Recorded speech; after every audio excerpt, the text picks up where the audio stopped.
What's going on, YouTube? What's going on, boxing fans? So I was just checking out some training videos, some Manny Pacquiao training videos. He just got back to the U.S. He's now training here. So, dude, oh man, he looks real sharp. I'm like really good. He looks, honestly, I haven't seen him look this sharp, realistically, since probably the Chris Algieri fight. There was something about that. I don't know. Let me know if you guys know what I'm talking about. I remember watching training when he was training for Algieri, and for some reason he looked extra crisp, extra quick, like really quick, and just like really on his game. You know, like he was just feeling that camp. Like he looked really good.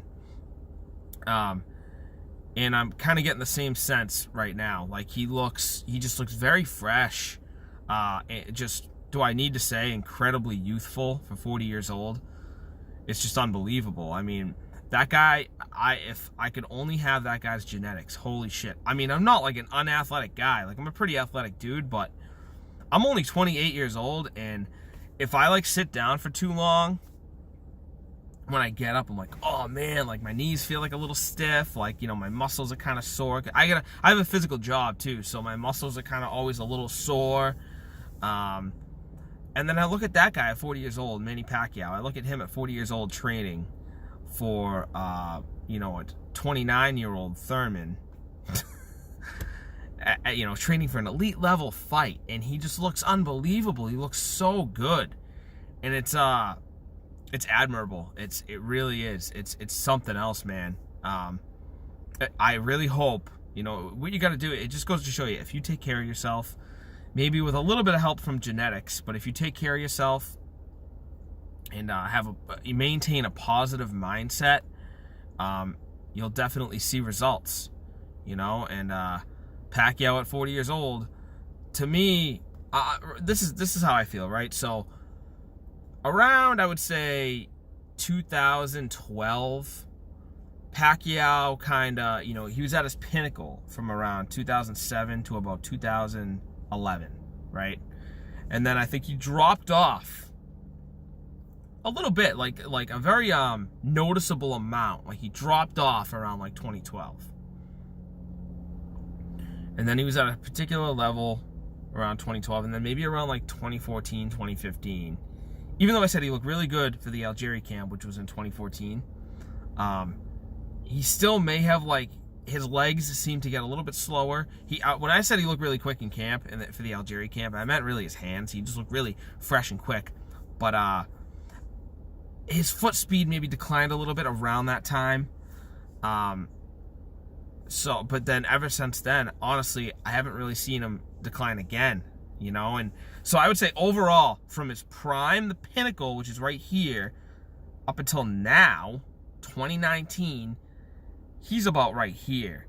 And the bottom of the pit is maybe down here, right? Like, you can't, I mean, way down here. So he's still very much a very effective, very elite fighter. Speaking of Chris Algieri, he actually put it really nicely. He was in a recent interview with, I believe it was Fight Hype, and he said he favors Pacquiao in the fight because Pacquiao is still able to really, because he was ringside for the Broner fight, and he said he realized the fact that Pacquiao's still able to pull the trigger, and he's still very reactionary. You know what I mean? And and he's 100% right. That is the first thing, besides a fighter's legs. That's really the first thing to go, right? Is your inability to pull the trigger, see openings the way you used to. Prime example of that, since we're talking about Pacquiao, is when Pacquiao fought De La Hoya, right? De La Hoya just couldn't pull the trigger.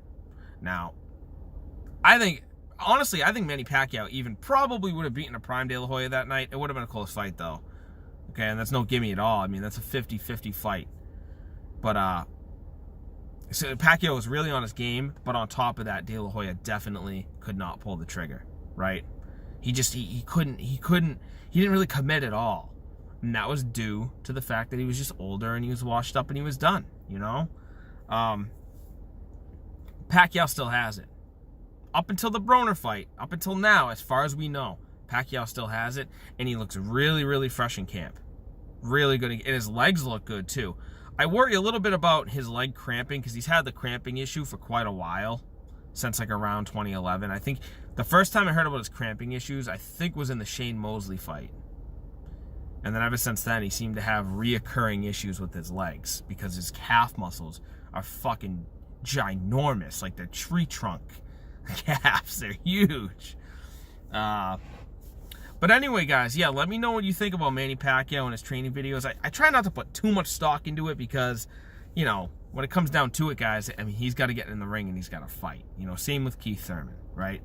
So, but I would say a lot of the time, though, like training camp, definitely, you can see a lot in a training camp. You know, if a guy looks really sluggish, typically it does show in the ring, right? And just recently, watching Andy Ruiz train for Joshua, he looks so sharp and so quick, and he looks so determined, and I'm like, oh my God, he's definitely going to come in with some fire, and he did, right? So if you watch the training camps closely enough, for, you know, all the content that we can get, right, all that we can see on the internet, if you watch it close enough, it does tell a little bit of a story, usually, you know? Again, it's not, I don't base a fighter's training camp, what I see from their training camp. I don't solely base my predictions on that, but I'm just saying, you definitely can see if a guy is fresh or not. So, anyway, let me know what you guys think, and until the next one.